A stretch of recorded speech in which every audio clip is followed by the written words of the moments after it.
नमस्कार, मैं हूँ पूजा जायसवाल और आप देख रहे हैं एनकेबी नेशनल न्यूज। रुक करते हैं आज की खबर पर।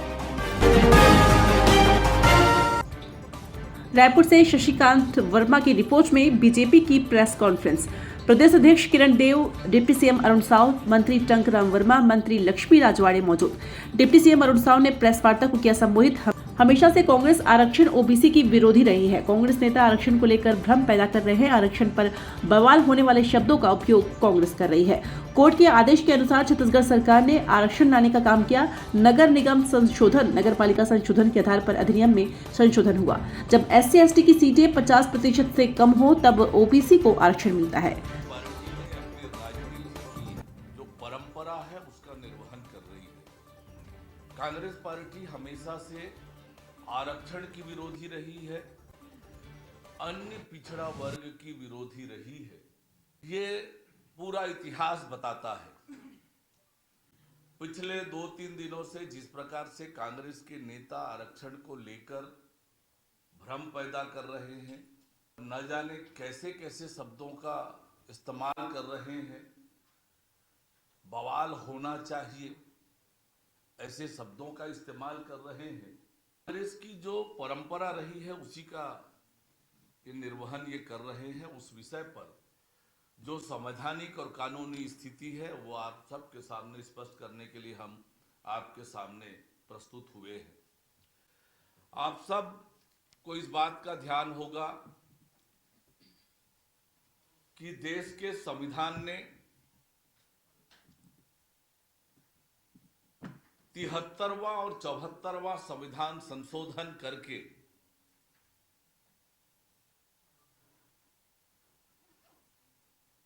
एक जवाबदेह और मजबूत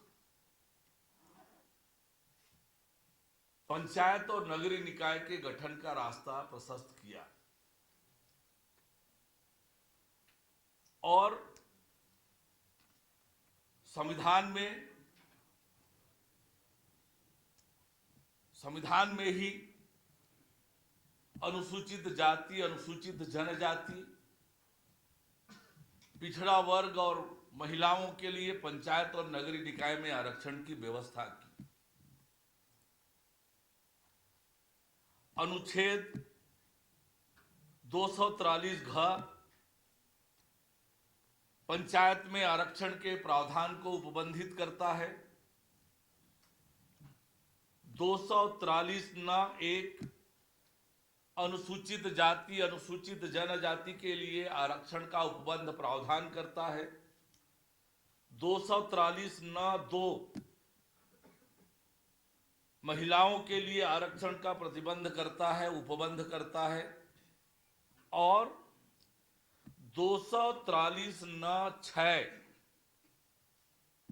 ये अनुच्छेद समाज के कमजोर वर्ग के लिए आरक्षण का अधिकार राज्य के विधानमंडल को प्रदत्त करता है। ये नगरीय निकाय और पंचायत के निकाय ये राज्य अनुसूची का विषय है। इस पर कानून बनाने का अधिकार, इसे संचालित करने का, इसके निर्वाचन का, सभी प्रकार के कानून बनाने का अधिकार नगरीय निकाय और पंचायत के लिए ये राज्य के विधानमंडल के अधिकार का विषय है। इन प्रावधानों के अनुरूप पहले मध्य प्रदेश पंचायत राज अधिनियम 1993 हुआ करता था। ये संविधान संशोधन आने के बाद उस संविधान के अनुरूप पंचायत राज अधिनियम में संशोधन किए गए, उसको सशक्त किए गए। नगर पालिक निगम 1956 में उस प्रकार से संशोधन किए गए और नगर पालिका अधिनियम 1961 में भी 73वें 74वें संशोधन के आधार पर संशोधन करके एक सशक्त और जवाबदेह समयबद्ध नगरीय निकाय और पंचायत निकाय की व्यवस्था की गई। उसके अनुरूप इन अधिनियमों में संशोधन किया गया। नगर पालिक निगम अधिनियम 1956 की धारा 11 नगर निगम में आरक्षण का प्रावधान उपबंधित करती है।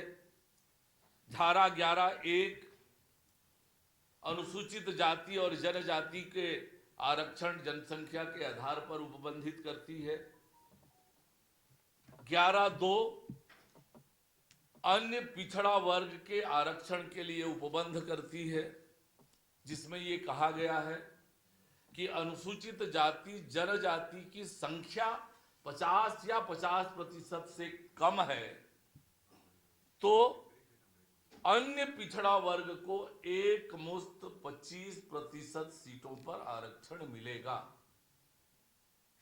और इसी पर 11(3) धारा 11 उपधारा 3 महिलाओं के लिए 1/3 आरक्षण का प्रावधान करता है।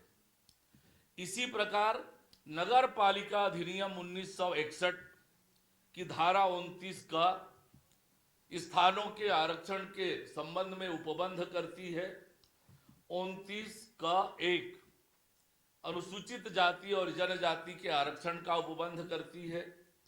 29(2) अन्य पिछड़ा वर्ग से संबंधित आरक्षण, जो मैंने कहा 92 की धारा 13 पंचायत के गठन के संबंध में उपबंध करती है, जिसमें धारा 13 उपधारा 4 उपधारा 1 अनुसूचित जाति और जनजाति के आरक्षण का उपबंध करती है। धारा 13 उपधारा 2 उपधारा 4 उपधारा 2 अन्य पिछड़ा वर्ग के लिए आरक्षण का उपबंध करती है, जैसे नगर निगम और नगर पालिका में है। और धारा 13 उपधारा 4 उपधारा 5 महिलाओं को 1/3 के आरक्षण की व्यवस्था करती है। इस प्रकार से ये आरक्षण की व्यवस्था अधिनियमों में तीनों कानूनों में दी हुई है। और ये स्पष्ट हो गया कि यदि अनुसूचित जाति अनुसूचित जनजाति की जनसंख्या 50 या 50% से कम है, ये आरक्षण के प्रति पंडित जवाहरलाल नेहरू के भाव थे। 1979 में जब हम जनसंघ के रूप में थे, जनता पार्टी में शामिल थे, हमारी सरकार थी, तब मंडल आयोग का गठन हुआ पिछड़े वर्ग को आरक्षण देने के लिए। पर उस आयोग की कमीशन की रिपोर्ट को कांग्रेस पार्टी ने कभी झांका तक नहीं। जब फिर 90 में वीपी सिंह के नेतृत्व में भारतीय जनता पार्टी की समर्थन वाली सरकार बनी, तब मंडल आयोग की रिपोर्ट को लागू किया गया। तब कांग्रेस पार्टी विपक्ष में थी और उन्होंने विरोध किया, जमकर विरोध किया।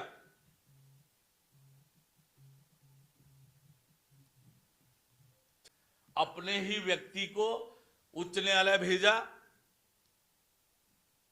स्टे हुई और उस व्यक्ति को पद से नवाजा।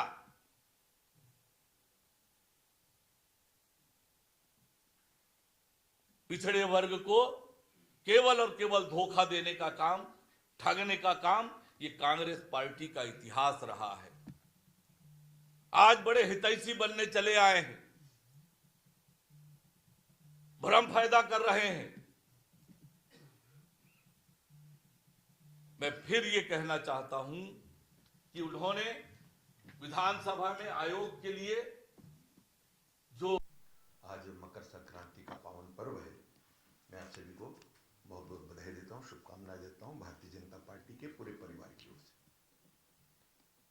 और अभी एक बहुत ही महत्वपूर्ण विषय पर हमारे आदरणीय उप मुख्यमंत्री, नगरीय निकाय मंत्री, हमारे पूर्व प्रदेश के अध्यक्ष आदरणीय अरुण साव जी ने आप सभी को संबोधित किया है। आज की इस प्रेस वार्ता में उन्होंने बड़े ही गंभीर और ऐसा विषय रखा है जिसकी सारे संवैधानिक व्यवस्थाओं के तहत और सारे अधिनियमों को, नगर पालिका पंचायतों के अधिनियमों के तहत, और जो सर्वोच्च प्राथमिकता के साथ अन्य पिछड़ा वर्ग के आरक्षण के संबंध में लगातार और कांग्रेस पार्टी जो एक भ्रम का वातावरण फैला रही है पूरे प्रदेश में, और किस तरीके से विष्णुदेव साई जी की सरकार ने अन्य पिछड़ा वर्ग के अन्य राज्यों की तुलना में किस तरीके से आयोग का गठन करके और उन संवैधानिक बाध्यताओं को पूरा करते हुए और सर्वाधिक पिछड़े वर्ग अन्य पिछड़ा वर्ग के आरक्षण के विषय को संरक्षित किया है। जहां तक भारतीय जनता पार्टी के विषय की बात है, मैं आपके सामने ये स्पष्ट कर दूं, हम लोगों ने पिछले महत्वपूर्ण बैठक में भी इस बात को मैंने कहा था कि पिछले बार के आरक्षण के तहत भी अन्य पिछड़ा वर्ग का जो आरक्षण है, और किसी भी प्रकार से भारतीय जनता पार्टी अन्य पिछड़ा वर्ग के आरक्षण में हितों को उनकी किसी प्रकार का भी हानि नहीं होने देगी, बल्कि हम सर्वोच्च प्राथमिकता के साथ और हमारे आंतरिक जो व्यवस्था है उसके तहत, कई जगह ऐसा होता है कि अनारक्षित सीट से कोई भी लड़ सकता है, तो उस पर भी हम निश्चित रूप से उसकी तुलना में कहीं अधिक और इसको प्रावधानित करेंगे और उनके हितों को कहीं भी हानि नहीं पहुंचने देंगे। अन्य पिछड़ा वर्ग के भारतीय जनता पार्टी का शुरू से मानना रहा है कि छत्तीसगढ़ में हमारे सभी समाज और सभी वर्गों की और प्राथमिकता से वो किया जाए, लेकिन क्योंकि ये विषय अन्य पिछड़ा वर्ग को लेकर आज आदरणीय अरुण साहू जी ने ये विषय को रखा है, तो निश्चित मान के चलिए कि उनके हितों के साथ कहीं भी अनदेखी नहीं होगी।